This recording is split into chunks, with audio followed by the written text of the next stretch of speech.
Di video kali ini aku mau bahas tentang LQ45.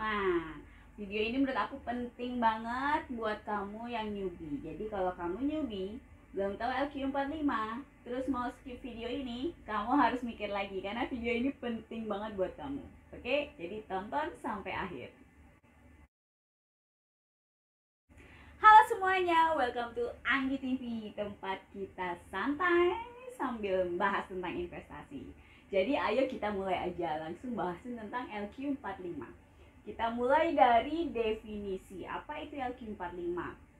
LQ-nya itu singkatan dari liquid dan 45-nya itu ya jumlahnya ada 45 perusahaan gitu. Kita bahas satu-satu ya. Jadi liquid ini maksudnya adalah perusahaan yang paling sering ditransaksikan di market. Buat kasih kamu gambaran, kenapa cuma ada 45 gitu kan. Jadi di market itu ada 600 perusahaan publik. Nah, nggak semua perusahaan publik itu sering ditransaksikan setiap hari di market. 45 perusahaan yang masuk di indeks LQ45 itu adalah 45 perusahaan yang paling sering ditransaksikan. Jadi bayangin ada 600 gitu kan. Anggap bola ada 600 dan yang paling sering dimainin itu ada 45. Kira-kira begitulah definisi dari indeks LQ45. Oh, kalau kamu nggak familiar, indeks itu apa? Indeks itu cuma kayak bahasa keren dari sekumpulan. Jadi kayak aku bilang tadi, ada sekumpulan bola, bolanya ada 600, 45 ini yang paling sering dimainin. Nah, kumpulan bolanya itu namanya indeks, 600 bolanya itu, nah bolanya itu adalah perusahaan publik, dan 45 itu tadi yang paling sering ditransaksikan di market. Pertanyaan lain yang sering aku ditanyain gitu ya sama nasabah itu adalah, Mbak, kenapa sih LQ45 penting banget ya emang ya buat diperhatiin gitu. Pendapat saya pribadi sih itu sangat penting, terutama kalau kamu newbie. Soalnya likuiditas itu adalah salah satu yang paling penting dan harus dipertimbangkan ketika kita beli saham. Contohnya gini deh, nggak usah ngomong yang tinggi-tinggi gitu kan. Jadi likuiditas di market itu nunjukin ada ketika kamu misalnya mau beli saham nih. Kalau mau beli berarti ada yang jual. Nangkep nggak logikanya? Jadi sahamnya itu aktif ditransaksikan sehingga baik kamu mau beli ataupun kamu mau jual, sahamnya tuh ada gitu loh transaksinya di market. Gampangnya kayak ada stoknya lah. Kalau nggak ada yang jualan di market kan kita mau ngapain? Kita mau beli, misalnya di portofolio kamu udah untung, kamu mau jual juga nggak bisa karena nggak ada yang mau beli barang kamu kan. Kamu mau jual harus ada yang nampung kan. Yang nampung itu adalah pembelinya. Nah, pembelinya itu nggak ada kalau sahamnya tidak liquid. Biasanya sih ini terjadi kalau saham-saham yang bangkit dari kubur gitu kan. Jadi gini, sering yang kayak, kamu sering dengar nggak sih yang kayak di pom-pom saham tiba-tiba nggak ngetop, terus tiba-tiba dalam 1 minggu selalu dibicarakan jadi hot topic tuh, kamu mulai mikir, jangan-jangan aku harus ikut beli juga nih soalnya semua orang lagi ngomongin saham itu. Nah, itu paling gampang kamu untuk tahu misalnya aman nggak ya. Aku nggak bilang pasti cuan ya, tapi at least cukup aman nggak ya saham itu untuk kamu beli. Itu adalah kamu cek apakah saham yang lagi di pom-pom itu masuk ke LQ45 atau tidak. Karena biasanya taruhan deh, saham yang di pom-pom itu biasanya nggak masuk LQ45.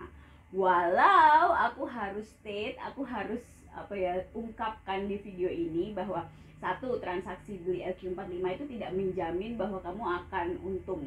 Tapi paling tidak saham yang kamu beli itu liquid sehingga keputusan apapun yang kamu ambil, misalnya kamu mau cut loss atau kamu mau take profit, itu sahamnya tersedia di market.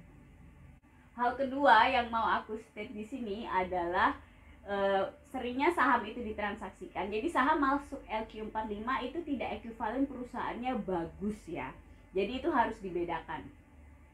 Tetap untuk menentukan apakah sebuah perusahaan itu bagus atau enggak, nanti kamu beli cuan atau enggak, profit atau enggak, itu kamu tetap harus melakukan analisa saham tersebut secara serius. Baik misalnya kamu mau pakai analisa fundamental maupun analisa teknikal. Oh ya, aku jadi kepikiran nih, menurut kamu perlu nggak sih aku bikin video misalnya tentang analisa fundamental versus analisa teknikal gitu? Kalau menurut kamu perlu, kamu komen di bawah, Mbak, bikin video dong tentang analisa teknikal versus fundamental gitu. Jadi aku tahu kalau emang ada yang mau nonton video itu.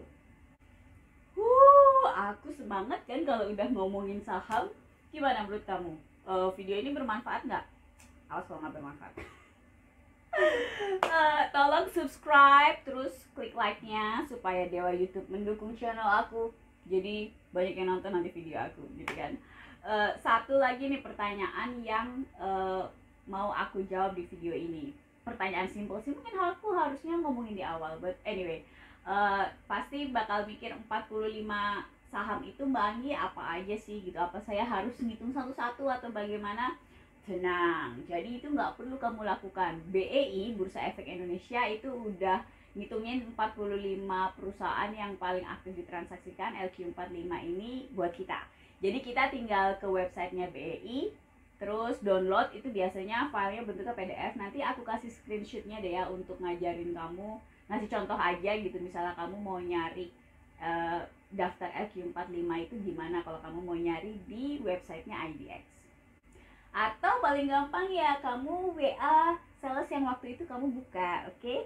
Makanya kamu buka di RHB sama aku. Jadi kalau butuh apa-apa nanti aku yang nyari, aku tinggal kirim ke kamu biasanya lewat WA. Sekalian promosi guys, oke? Tapi basically sebenarnya kamu bisa nyari sendiri sih. Tapi seperti biasa, berdasarkan pengalaman saya dari sekian banyak nasabah, kebanyakan sih minta sama saya gitu. Oh ya, satu lagi informasi tentang LQ45 ini. Jadi LQ45 ini selalu diupdate setiap 6 bulan. Jadi daftarnya itu relatif selalu berubah-ubah gitu. Tapi biasanya berubahnya nggak banyak sih, paling kayak tiap 6 bulan tuh paling yang beda misalnya ya 3 perusahaan gitu lah. Maksimal mungkin 5 lah. Saya nggak pernah ngeliat lebih dari 5. Biasanya sih antara 1 sampai 3. Jadi LQ45 ini cukup stabil perusahaannya, yang masuk ya itu-itu aja karena memang ya perusahaan itu yang aktif ditransaksikan di market. Aku mau terangin nih caranya nyari listnya LQ45 di websitenya IDX. Karena paling gampang tuh kalau butuh apa-apa emang ke websitenya IDX sih. Semua data yang mau kita cari di IDX tuh biasanya bisa dicari di tab ini nih yang paling atas. Jadi kita tinggal ya dikira-kira aja LQ45 tuh kira-kira masuk kemana ya. Ini kan pasti masuknya ke indeks nih. Jadi kita klik ini. Nanti akan ke sini. Nah, indeks saham kan. Jadi sebenarnya BEI itu mengklasifikasikan banyak sekali indeks, bukan hanya LQ45. Cuma kebenaran saja LQ45 itu yang paling ngetop. Di halaman ini bisa kita lihat kan nih LQ45-nya nomor 3. Padahal sebenarnya itu ada banyak sekali indeks. Lihat tuh ke bawah, scroll nggak habis-habis. Nah, itu ada 38 indeks kan.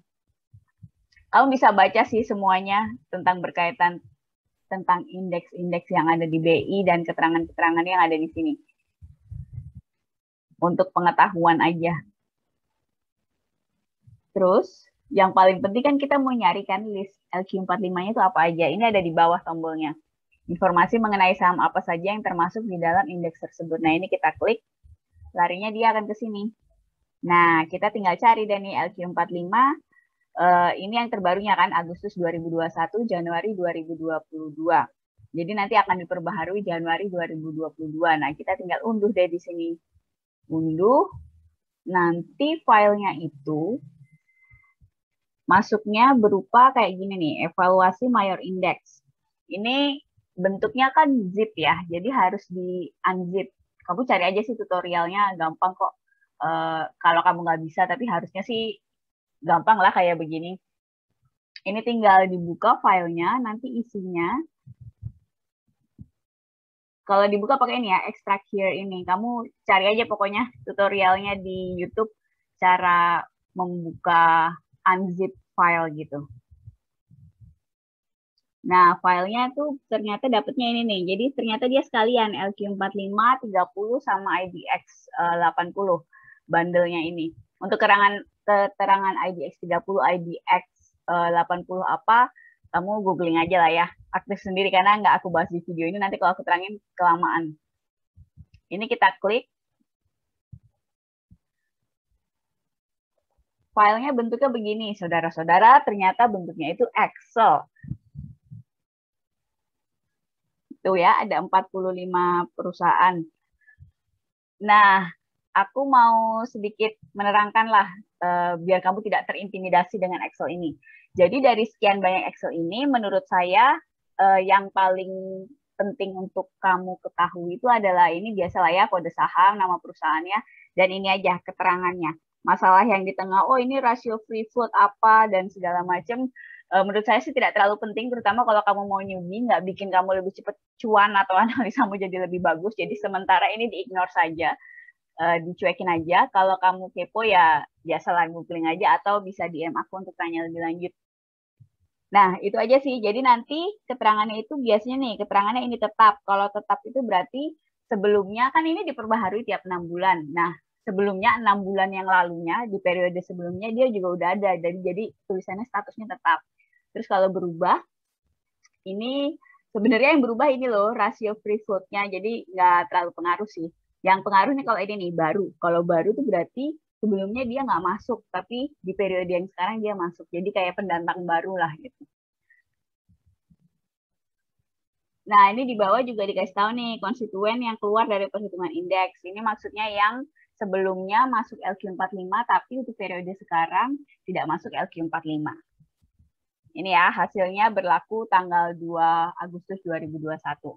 Nah, kalau kamu misalnya minta ke sekuritas, misalnya kamu buka akun nama saya, terus minta nama saya, ini biasanya data yang kita kasih itu nggak data seperti ini, tapi datanya sudah berbentuk PDF. Jadi biasanya ini free float-nya ini kita hilangin gitu. Jadi kayak dikemas ulang lah datanya sama sekuritas. Jadi data yang kita kasih ke nasabah tuh yang nasabah cukup tahu saja gitu, yaitu nama, kode perusahaannya, sama keterangannya ini. Itu aja, jadi free float dan segala macam ini, angka-angka yang mengerikan ini biasanya tidak diikutkan. Untuk mempermudah aja sih, karena kalau data di IDX itu memang datanya masih raw ya, masih data mentah gitu. Jadi kayak semua dikasih ke publik. Cuma kan biasanya nasabah tuh nggak bisa ngolahnya, makanya kalau mintanya ke sekuritas, sama sekuritasnya tuh udah di retouch ulang gitu loh, udah dibentuk ulang supaya lebih sederhana dan lebih mudah dipahami oleh nasabah. Itu aja. Oke semuanya, selesai sudah pembicaraanku tentang LQ45 di video ini. Semoga berguna buat kamu. Kalau masih ada pertanyaan, kebingungan, silakan kamu chat di bawah, komen, bukan chat lagi, komen di bawah. Jadi aku tahu nanti aku pasti balik untuk jawab pertanyaan kamu. Kalau ada judul video yang kamu mau aku bikin, komen juga di bawah. Terus jangan lupa follow Instagram aku, sebelah mana ini, tagline Instagramku, handle-nya. Pokoknya follow Instagram aku biar aku tambah ngecop gitu. So influencer guys, obsesi tak terlakoni. Obsesi nggak jadi kenyataan, jadi begini. Anyway, udah dulu videonya, oke? I'll see you in the next video. Bye!